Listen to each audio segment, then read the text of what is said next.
kalena luwade tu kalena luwade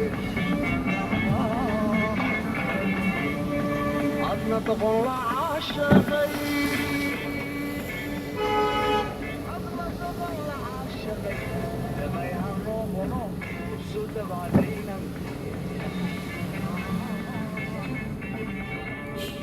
adna taqola ashaqay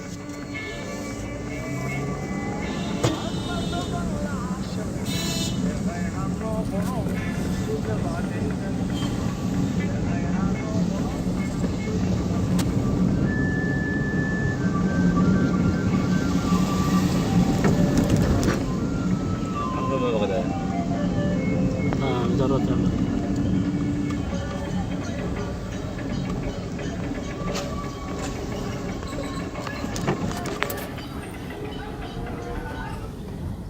وهذاك dhegeystayaal meel kastoo aad joogtaan iyo si kastoo aad noo maqlaysaan hawada idin leenahay subaxnimo wanaagsan halkaas waa warbaahinta SBC adiga aan hawada idiin soo mari jirnay barnaamijka saaki SBC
السلام عليكم ورحمة الله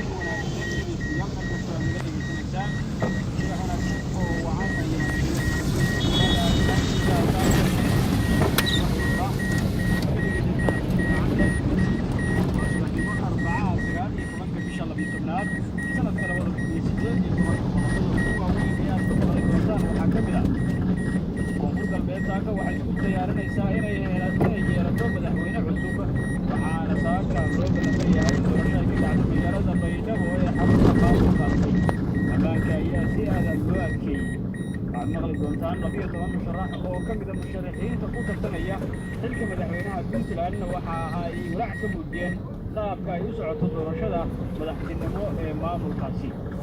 waxaad maqli doontaan madaxweynaha Puntland Cabduuli Maxamed Cali Gaasna waxa uu shalay ku dhawaaqay in uu yahay musharax u taagan xilka madaxweynaha ee Puntland markii labaad. علي عبد الواري oo wasiirka wasaaradda laga soo qabtay dowladda Puntland waxa uu isku soo sharaxay ama shalay lagu soo dhaweeyay niraahda magaalada Garowe isagoo ka mid ah musharaxiinta u tartamaya xilka madaxweynaha ee Puntland. علي محمد جيدي ra'iisul wasaarihii hore ee dowladda Soomaaliya waxa uu si adag uga hadlay waxa mucaaradka ee dowladda ka soo horjeeda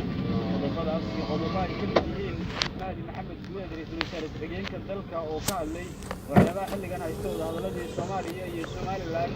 ayaad maqli doontaan dhegeystayaal intaan ku guuleysno barnaamijka subaxnimo ee saaka iyo SBC magacaygu waa Cabdirahmaan barnaamijka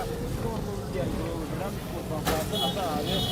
hase ahaatee waxaa ka soo hormari doona warka kooban oo qaybka barnaamijka waxaan inoo soo jeedinaysaa xaqiiq mahadsanid cabdi qafaas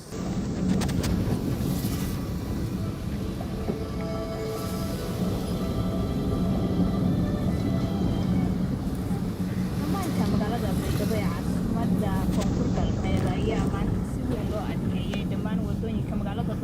ayaa xiran magaalada baydhabo mana jirto magaalada cid soo geliya ciidamo Ethiopian iyo ciidanka booliska Soomaaliya oo si wada jira amaanka u sugaya